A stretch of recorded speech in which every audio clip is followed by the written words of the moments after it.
and welcome to the Healing Now podcast. We are going into part 2 of the series in Waking Up. This is, fascinating stuff. What I've been delving into for the majority of my life. It's in my profile, it's in my type to ask the question, what is this? What's going on here? What's this all about? And then I go through this process of looking into the structures, looking into the objectivity and the subjectivity. Waking up is a process from what I can understand, because it seems for me, I wouldn't say that I'm awakened by any means. I would say that I know what it means to wake up. I I feel like I put myself in the category where I kind of wake up and I'm pressing the snooze button every now and then. And I'm learning a lot through that. When I go to sleep, when I go back to sleep within the dream, within the illusion that we call this life, I am acting unconsciously, completely unconsciously. It is, and the unconscious behavior is governed by the mind. Let's look at the matrix for a moment. We have all heard the matrix. Some call it, in Hindu traditions, they call it the illusion or Maya. That they're making a distinction that this experience that we're having is an experience of an illusion. It's not the full picture. And in the previous podcast, I went into the details of that, explained that. So I suggest, if this is um, the first in the series that you've seen, go back and watch the first podcast that follows on to this. It's Waking Up, and it's about the illusion itself. So where we find ourselves now is understanding what is it that's making the illusion? What is it that's building the matrix? And what is building the matrix is not what you think. What is building the matrix actually is what you think, but this life, this experience, and the waking up process is not what you think. Our thinking is building the matrix in which we find ourselves stuck in. Our thinking is what is keeping us bound in the chains of the mind so that we don't live into our full potentiality. We don't get to realize and fully express what we came to express and experience. And thus we find ourselves coming back over and over again, what we call reincarnation. Reincarnation is not a given, but it is if you allow yourself to stay stuck within the matrix. This is what we find ourselves going through in this mind-made matrix built of thought. Because it's true, you listen to a lot of people say everything is made of thought. True that. It is thought that is the very chains, the very bondage, the very cage in which the matrix is built in. This matrix that we're talking about is an overlay of the true nature of this existence. It is causing us to only see that which the mind wants us to see. And by controlling the mind, you can keep people trapped in the matrix because it's made of mind. It is still made of frequency, but as we begin to really go into the frequency of things, understanding that frequency, energy, and vibration, as Nikola Tesla said, is the basis of all the fundamentals of the universe. That's where we start. We are vibration, we are energy before we are anything else. And what imprints our bodies into this matrix is the neutrino stream that comes from the very heart of each star or sun, sending information into the cosmos. And as it passes through various planets and systems, it picks up information as this neutrino stream flows through. And then, of course, eventually it flows through us. And because of the movement of the cosmos, the energy that is being imprinted into the Earth for our sake, these other planets as well, of course, but as the information within the neutrino stream comes into the Earth, we get hit with the particular geometric form of the cosmos at that time. So the way that the geometric angles, proportions, numbers of, which is going now into biogeometry, sacred geometry, as neutrinos are flowing from the heart of suns, which is sending light information, the information in the form of neutrinos comes into the Earth and it's passing through all these other celestial bodies, which is picking up information as it goes. And that's why our connection to the cosmos is fundamental. The way that things were as you were born, it gives us a lot of information because that is a snapshot of basically your blueprint, how you're going to turn up, how your experience is going to be within the mechanics of how you're made. Because as that neutrino stream comes through, there is a snapshot, there is a moment in time when the celestial bodies are in a particular geometric form, and then it creates you as a particular geometric form. Now, I wasn't expecting to go into this, but of course, this podcast is more sort of channeled work. So as I press record, I just let it flow. At the same time, I enjoy my coffee. So we are designed in a particular way. And if we function in our life according to the template that we have inherited coming into the earth, then we have a life that is going to have far less resistance. Everything will be as if it's mapped out for you. It feels destined because it will just happen accordingly to your design. You're not getting in the way of things. And so you're allowing what is meant to be an experience for you, simply an experience as far as the soul essence goes, as far as your spirit, the witness goes, as far as the witness is concerned. If you know your design, if you know your structure and your template that you inherited as you embodied on the earth, that snapshot in time that created your mechanics and how you're meant to work, if you work through that, if you're very aware of that, this is about building awareness because that's all you need. There are no problems. There's nothing you need to fix. You only need to be aware. When you get out of the way and you allow that to happen, life is truly a joy to be beheld. It will be easier. There'll be some challenges because we do need that in order to learn particular things. But there will be this integration of the challenges where the more you're aware of it, the more you can be accepting of what's happening at the time. You know that this is building you into a greater form.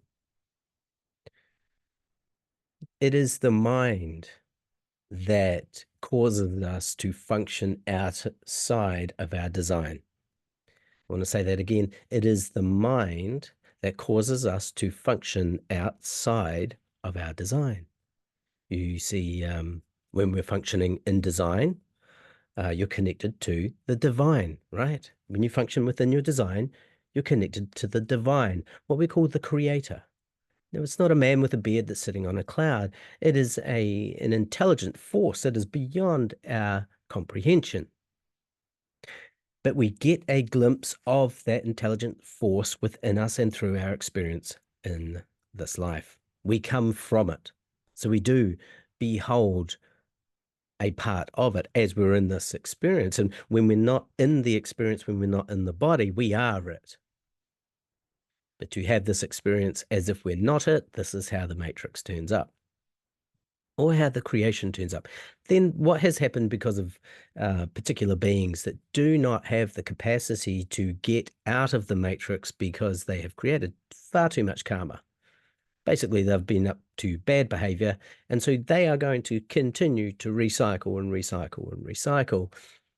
They keep coming through within these family lines, these bloodlines, which continue on the illusory matrix that has been constructed that we find ourselves within. Some would call them the Rockefellers, the Rothschilds, and so on, if we want to get into conspiracy. But nonetheless, when we think that we know the ones that are controlling the matrix, I can assure you we don't.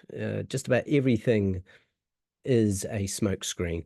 And so I'm not going to point the finger at anyone, but what is going on is, and it's very evident to see, why are we and how are we in the predicament that we find ourselves in? Well, it's through the controlling of the mind. The forces that be that are on the wash, rinse, and repeat um, reincarnation cycle, they are on that and they will be on that because there's a lot of karma for them to pay off. Or to straighten out. And maybe they've just given up on that. They're happy to just siphon the energy out of souls, get them here, get them stuck. You see what I mean? It's like inviting people to it's like a casino. You really want to get people through the doors. That's all you need to do. And once they're through the doors and you get them addicted to the machine, to the flashing lights, to the bells and whistles, once you get them addicted to that, they're not leaving. And then you get them severely indebted. That's called karma. You're going to have to pay that back. So this world, this matrix that we live in is like a casino.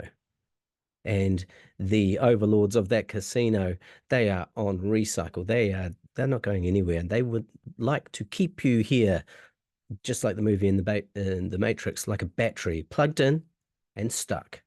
When that battery is slotted into its position, it's giving energy to whatever that machine is. You know, you look at a toy car or um, a child's toy, you take the back off. Yeah, if it's a mechanical toy, once you've got those batteries in there, they are functioning for the machine. And that's what's going on here. We are plugged in. You know, it's ironic that I'm doing this podcast here and you are watching this and you are plugged in. I'm plugged in. However, we can use, just like any rebellion, look at Star Wars or anything like that, you know, you can use the tools of this nature. You can use the tools of the Matrix in order to actually um, fight the Matrix. But this is not a fight through violence or hate. It is the good fight, in which we don't really want to be creating more destruction. We are coming with the weapons of creation. We can use the matrix to wake up from the matrix. We can use the matrix to wake up within the matrix and then begin to dismantle the matrix from the inside out. And that's actually the way to do it. Don't go escaping the matrix. You've kind of missed the point. Escaping the matrix will only get you outside of it, but then you're just leaving everyone else behind to be stuck in it. When we have the greater calling, we want to wake the masses up so they can see, understand, and know what's truly going on, and know whereabouts their bus stop is when they finally get off the ride, and then move on to the next level of conscious awareness growth. The waking up process is removing yourself from the mind, is actually seeing the mind, watching the mind, understanding how the mind works, and then using it, kind of like, you know, hijacking uh, a machine. Let's say you're at war and you manage to creep uh, up on the enemy, throw the guy out of the Jeep and then steal the Jeep. Now you're in, you know, you've got a good situation going on for you. You're using the mechanics of the machine, of the matrix itself, against it to help you move on. So the waking up process is not what you think. It's not what you think. What you witness, what is truly going on without judgment, is the not matrix, is the truth. And when you are in thought, you are in dream. I'm going to explain this to you. I explained it to my son, and he got it really well. Enjoying my coffee as I do this. However, it's turning my tummy. um, right. So when you look at dreaming, what are dreams made of? Sit with that for a moment. Well, dreams are made of thought. Okay, well, dreams are made of thought. And therefore, when you are sleeping, you're literally thinking with your eyes closed. That's why it can be so exhausting after you wake up and you've been dreaming all night and you're like, oh my God, I'm so tired. You're still very highly active. The amount of energy that is drawn through the use of the mind, which is really that kind of loose energy that the matrix is siphoning off you. It just needs you thinking, thinking. That is the currency of the matrix. It just needs you thinking. Now, one of the things that keep you in perpetual thought are emotions.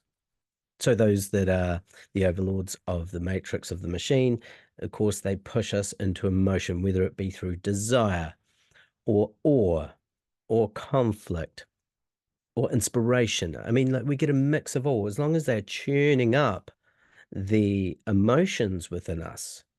And notice that they can use things that seem positive, but really create within us a sense of lack. And so that creates more loose energy in which they can siphon off. It is the loose energy that they build the matrix with that keep us stuck there. When you are thinking, you are causing a process within you that is keeping you trapped in the matrix. You can only see the overlay of the matrix. It has you under its grip because it's made of mind. The matrix is made of mind. But fundamentally, and in a natural sense, the truth is frequency, vibration, and energy. And when we see that, truly see that, there is no moralistic standing on it. Morals have been used against us, again, to cause us to create loosh, which they can siphon off us, live off, and continue to build the matrix with our own energy. They're taking our own energy and using it to continue to build that structure of the matrix around us that keep us functioning in the mind, stuck always in the mind, never coming from a sense of your own authority, never coming into life with an embracing of the joy of the experience that is truth. The experience that is truth. What is that? That is you really seeing things for what they are. It, so when you are dreaming, you are literally thinking with your eyes closed. Now let's think about daytime dreaming, which is literally thinking itself. When your eyes are open and you're in the thought process, you are in a dream. You are dreaming that, and therefore, because you're dreaming, you're in the illusion. You're creating more of the illusion. You're distracting yourself from what actually is. So dreaming is thinking with your eyes closed, and thinking is dreaming with your eyes open. I want you to begin to understand that. I'm not telling you to believe anything I say. You know, I am not into beliefs. Beliefs are made of the mind, and that too keeps us under the control mechanism, keeps us disempowered by the dominator culture. Again, I want to say that again so that you can really get this understanding. Dreaming is thinking with your eyes closed, and thinking is dreaming with your eyes open. I want you to think, and I'm sure you've seen movies. Let's say there's a young boy, and there's a situation in the movie where he comes into contact with a girl that he has a crush on.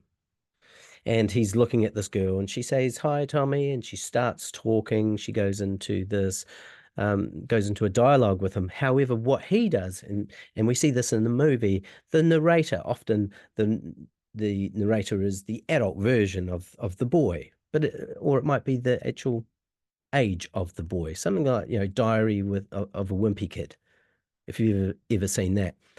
He's narrating his life all the time. Notice how much trouble these people get into because they're narrating their life all the time.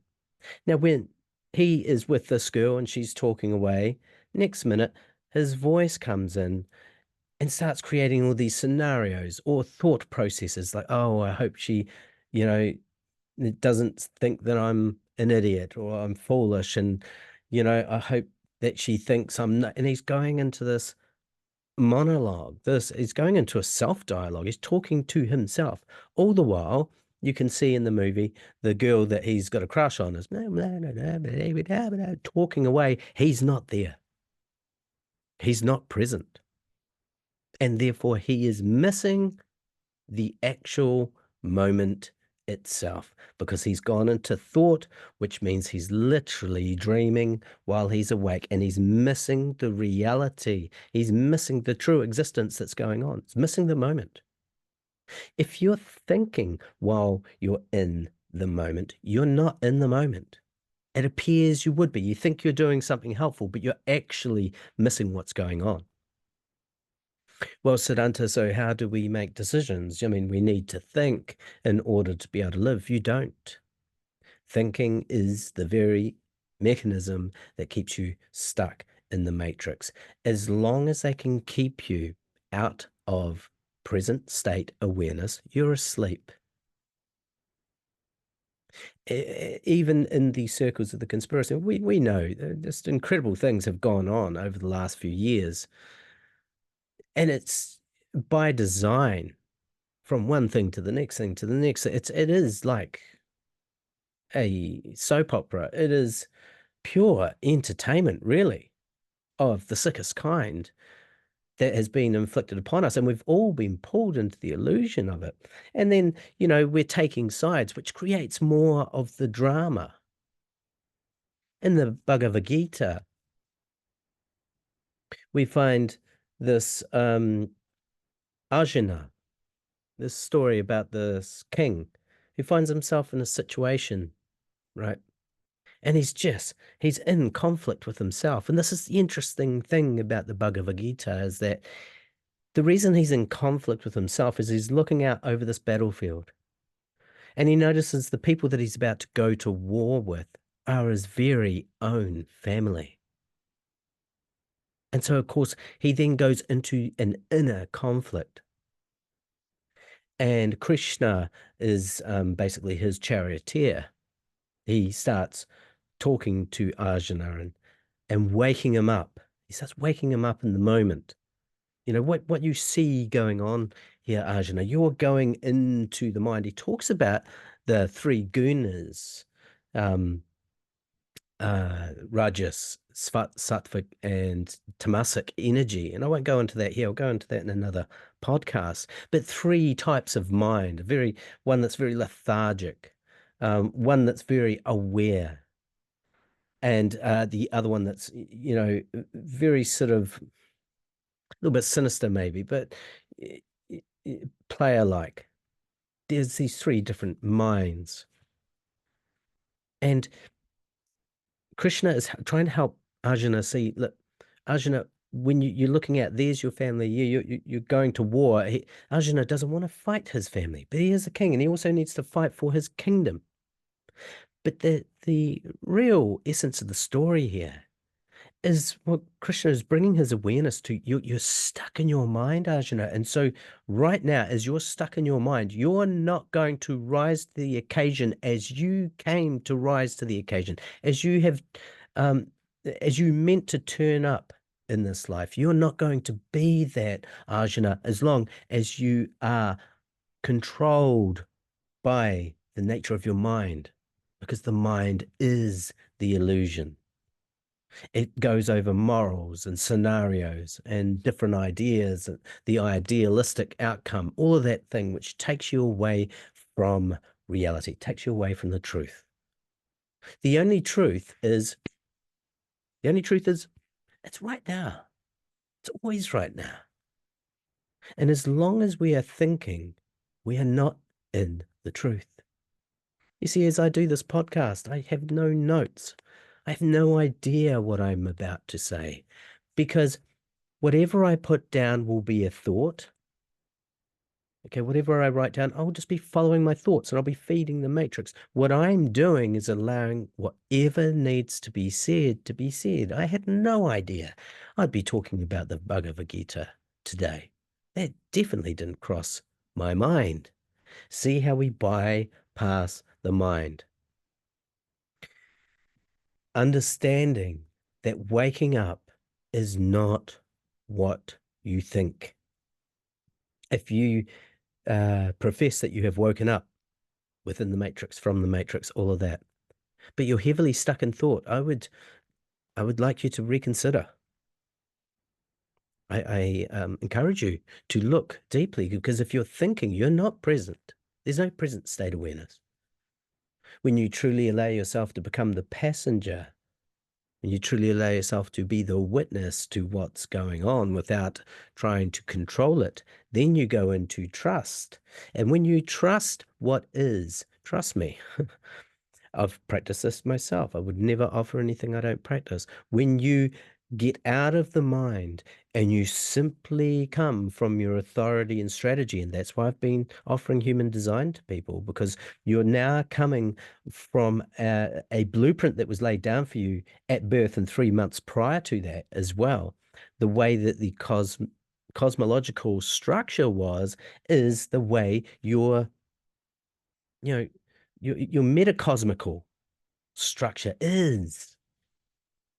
As you arrived in that moment, things were in a particular position that put you in a particular position.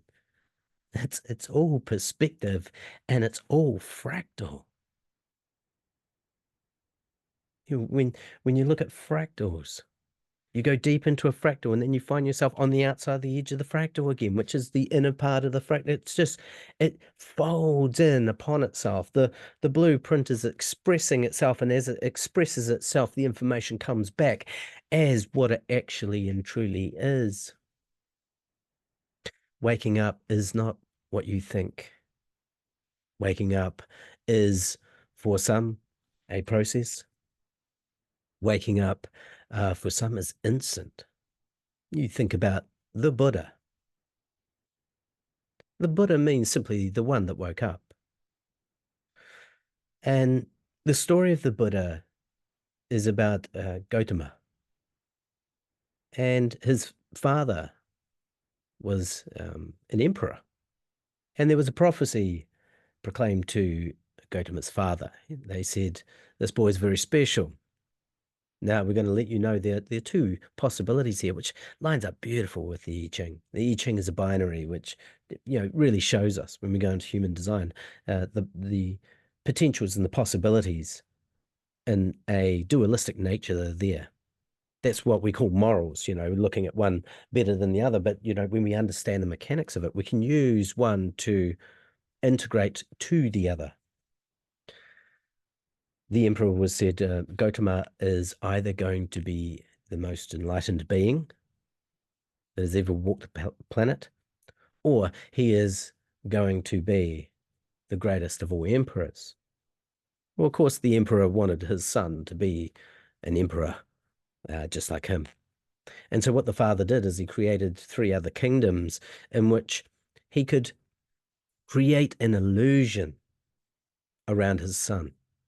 He wanted his son to carry on the emperor's, the empire, carry on the empire in his name.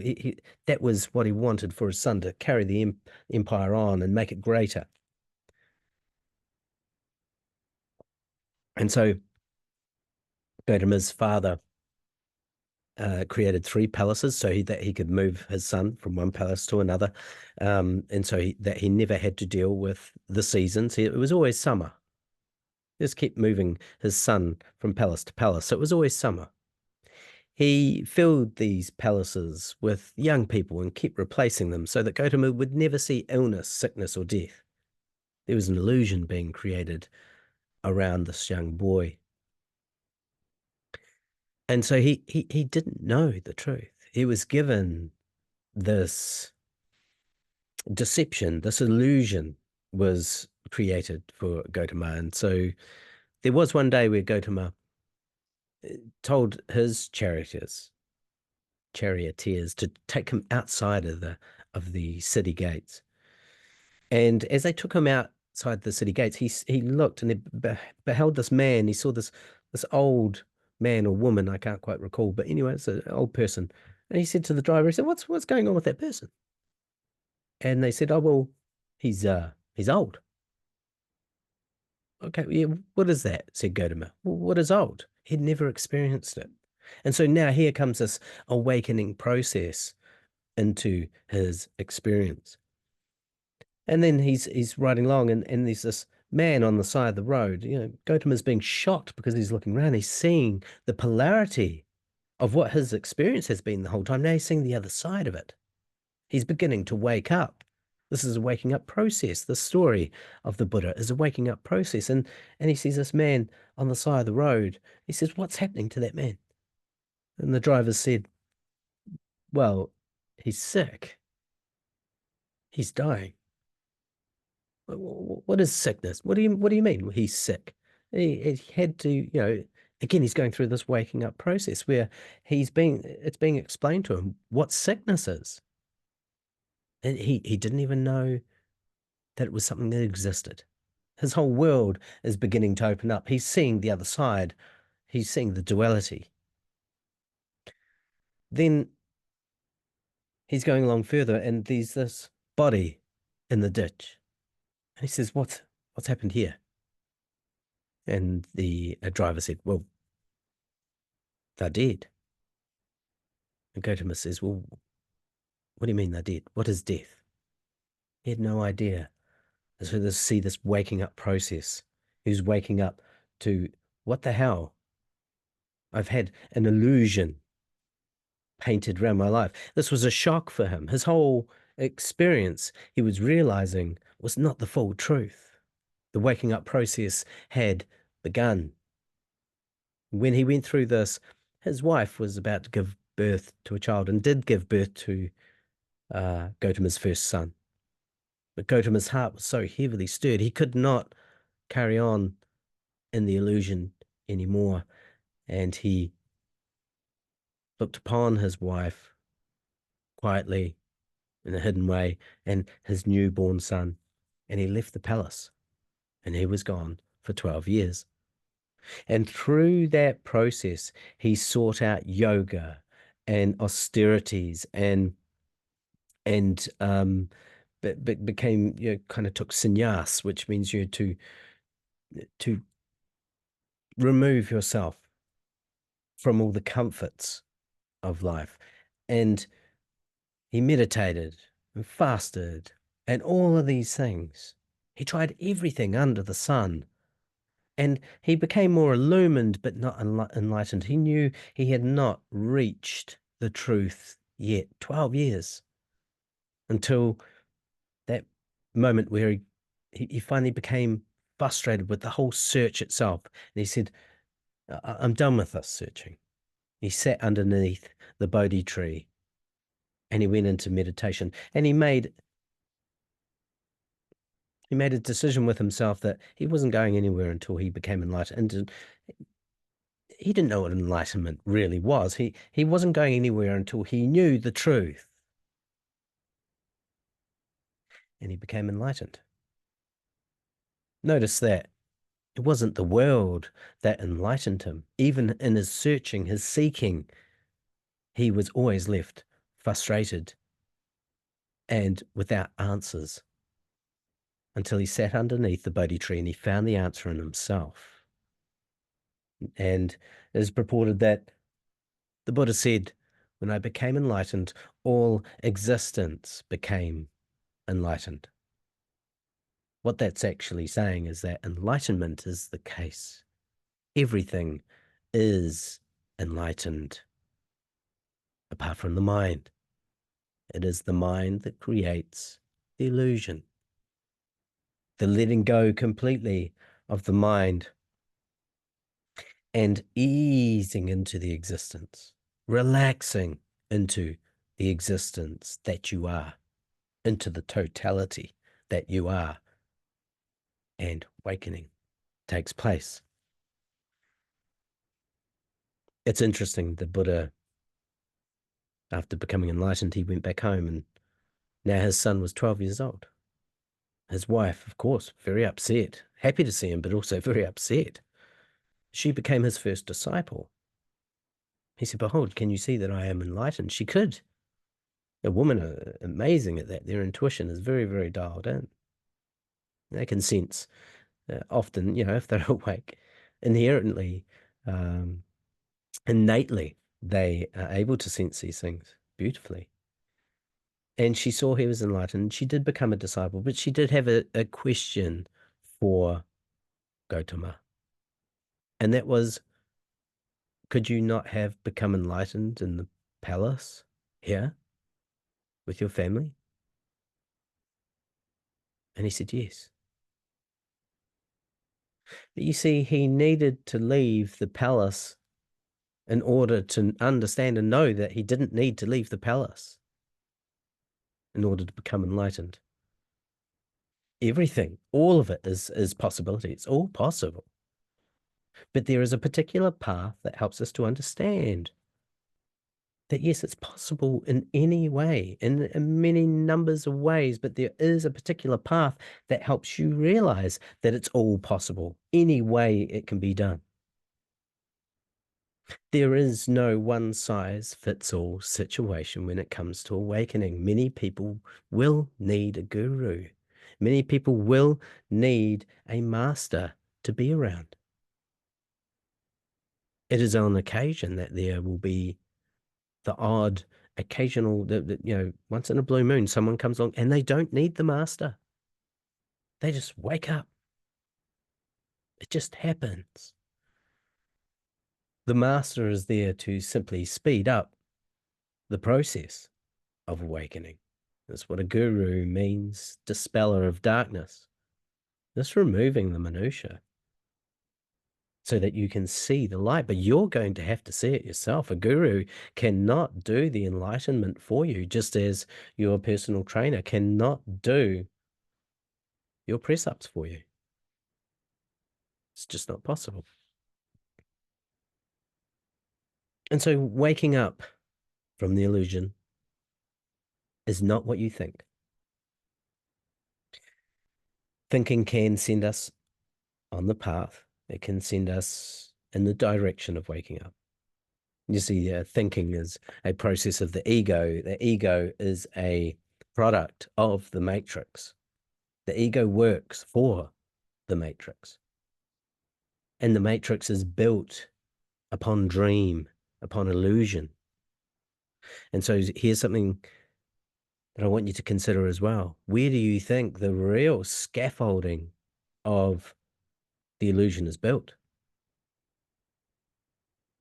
Think about it when you're dreaming. Very few people can control their dreams at all. It seems like it's just happening to them. The dream world is the fast download of the matrix of the illusion into you. The dream world can be that space in which you are heavily, heavily, heavily programmed to act a particular way in the waking state. And human design covers that. The dream rave they talk about. It's not about dreams meaning anything as such. Dreams are actually a part of the control mechanism. Dreams can be, they've been hijacked in many ways, where programs, conditioning, and programming can be placed into you as you're sleeping. That's why you've got to be very careful too as to who you share your auric field with. Whoever you're sharing your bed with, you're going to be picking up on their, you're interacting with their aura. So when you're asleep, you have no control over that. You can even be dreaming. Their psychological imprinting can begin to affect your auric field. Be very mindful and cautious of that. Now, I'm not saying that, believe what I'm saying here. Again, look into these things for yourself. The evidence always needs to be self-evident. The healing always needs to be self-healing. The waking up always needs to be self-waking up. I cannot wake you up for you. But this can be a tool. This can be an opportunity and a possibility of waking up. In fact, for me, doing this podcast is to help people go through that process. Maybe for some, inspire them to begin to look deeper, look past the illusion. Whatever's going on in the mind is matrix. Okay? That doesn't mean we ignore it, we try to escape it. We can use it. We can use it to wake up the ego. Use the ego to your advantage. Don't be used by it. We have been hijacked. You can hijack the ego. Hijack it too. Okay? You've been hijacked. Hijack back. Use whatever tools are here to wake yourself up. The ego can take you on the journey. It can take you on the path. It can lead you to the door of illumination, but it can't go in because it is part of the illusion. It's like when you see in movies where a robot or something gets hijacked and rewired, and now all of a sudden the machine that was trying to chase the person down and kill them has now become the person's best friend, ally, and confidant. So we can use this matrix to our advantage. Let's not throw the baby out with the bathwater here. So the point of today's podcast was to help you understand that waking up is not what you think. If you're thinking, if you're stuck in that thought process, like I said, you can use thinking, but be very cautious. Very cautious. Handle it like TNT. Be very conscious when you're using the mind. You can use it, but more often than not, really, the best way to go is not to use the mind. Understand your own personal blueprint. Honor that. Function in your personal blueprint, in your design, in your design form.